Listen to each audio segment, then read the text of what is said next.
یہ دیکھو جی ایسی چیز تو آپ کو کسی کے گھر میں نظر نہیں آئے گی، یہ ٹیبل اتنا قیمتی ہے، یہ کرسی اتنی قیمتی ہے، یہ جو فانوس ہے نا یہ جی میں دبئی سے منگوایا ہے، پہلے وہ اس کو ذلیل کریں گے اور پھر کھانا کھلوائیں گے۔ تو بھائی مال ہو منال ہو یہ صرف رب کا احسان ہے، اس میں ہمارا کوئی کمال ہے؟ ایک حدیث سنے دل کے کانوں سے، تیار بیٹھے ہیں انشاءاللہ؟ سب کہو نا انشاءاللہ۔ تو نبی کریم پڑھیے صلی اللہ علیہ وسلم نے فرمایا 3 آدمی ایسے ہیں کہ قیامت کے دن اللہ ان سے کلام نہیں کرے گا، ان کو پاک نہیں فرمائے گا اور ان کی طرف کرم کی نگاہ نہیں ڈالے گا، اور ان تینوں کو اللہ دردناک عذاب میں مبتلا کرے گا۔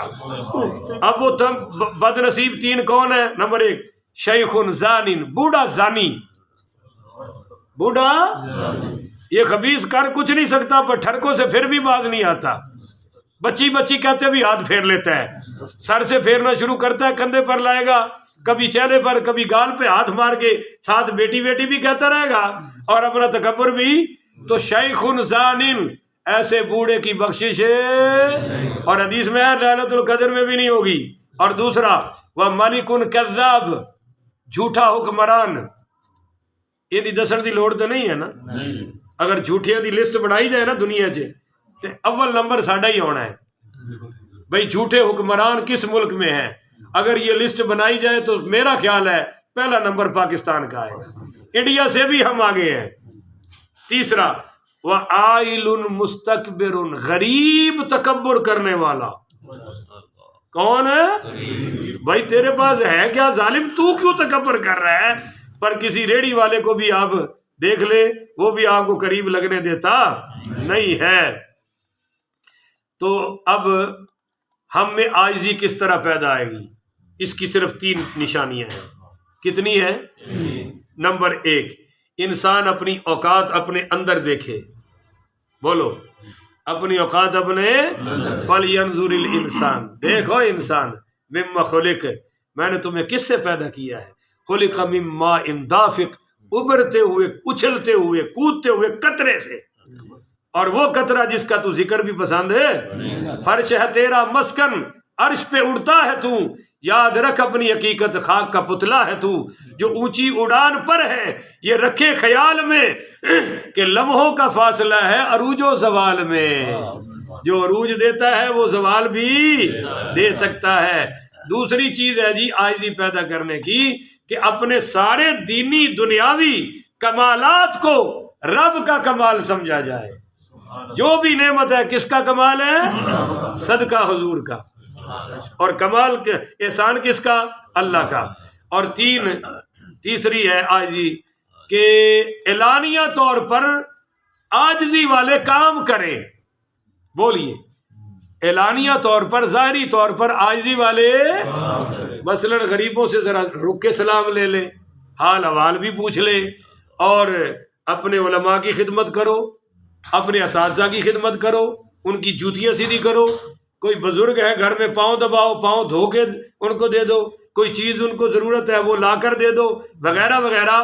ایسے کام کرتے رہنا چاہیے جن سے عاجزی ٹپکتی ہو، اوپر سے بھی کریں گے تو انشاءاللہ کرتے کرتے کرتے اللہ وہی ہمارے اندر بھی پیدا فرما دے گا۔